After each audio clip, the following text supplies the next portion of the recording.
हम लोग जानेंगे अपने पड़ोसी देश नेपाल के बारे में। आखिर वहां पे जो कुछ भी हुआ उसके पीछे का रीजन क्या था, जानेंगे भाई।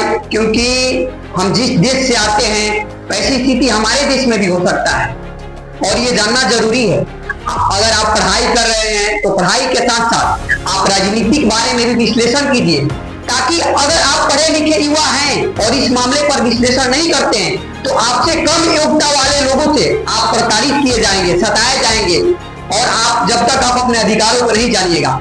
बहुत सारे लोग को बता रहे हैं कि नेपाल में टिकटॉक, इंस्टा, फेसबुक, व्हाट्सएप इत्यादि अन्य सोशल साइट के बंद होने से ऐसा दुर्घटना हुआ। नहीं, इसके पीछे कारण ये नहीं था, कारण कुछ और था। कारण ये था कि वहां के शासक चलाने वाले, वहां पे तो अभी कुछ सालों से डेमोक्रेसी आया है, इससे पहले नेपाल में डेमोक्रेसी नहीं था और वहां के नेताओं द्वारा करप्शन, भ्रष्टाचार, लूटपाट की नीति से वहां के लोग इतना प्रताड़ित हो गए थे कि अब कहिए मत। और लास्ट में उन लोगों को बर्दाश्त नहीं होता ये सारी चीजें, और जब वहां के नेताओं के बच्चे विदेशों में रहकर तरह तरह के पार्टी करके विभिन्न सोशल साइट पे अपना फोटो पोस्ट करते हैं और तब वहां के हमारे उम्र के यानी 20-22 वर्ष के लड़के ये सब उनसे देखा नहीं जाता है कि हम लोग मरे जा रहे हैं, हम लोग टैक्स भर के मरे जा रहे हैं और हमारे पैसे से ये नेताओं के बच्चे कितना ऐशो आराम की जिंदगी जी रहे हैं।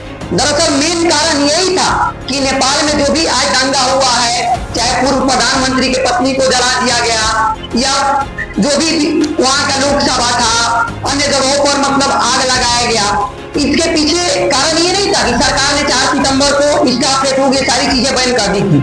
मेन मुद्दा ये था कि वहां के लोगों पर इतना करप्शन से लोग प्रताड़ित हो गए थे कि अब बर्दाश्त से बाहर हो गया था और लास्ट में लोगों को वहां पे ये नहीं कि कोई बड़े उम्र के लोग नहीं, वहां पे जेन जेड कैटेगरी के लड़के जिनका जन्म 1992 से लेकर 2003 या 2004 के करीब में हुआ है, उसी उम्र के लड़के ने ये मामला को उठाया और आज देखिए कि नेपाल का मुद्दा कोई नॉर्मल मुद्दा नहीं, पूरा इंटरनेशनल लेवल में टॉप अप मुद्दा बन गया है कि अगर कोई भी देश की सरकार ऐसा करती है तो हर युवा को हक बनता है कि उसके खिलाफ आवाज उठाकर।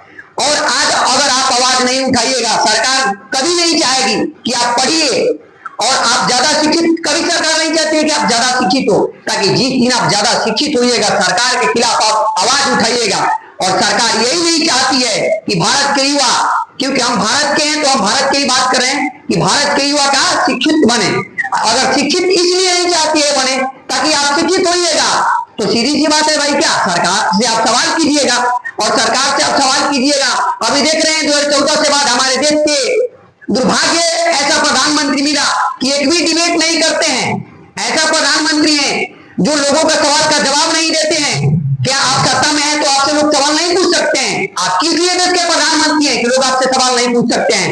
ये हर लोग का, हर कॉमन मैन, हर आम आदमी का फर्ज बनता है कि आपसे लोग सवाल करें और आप जवाबदेही आप होंगे।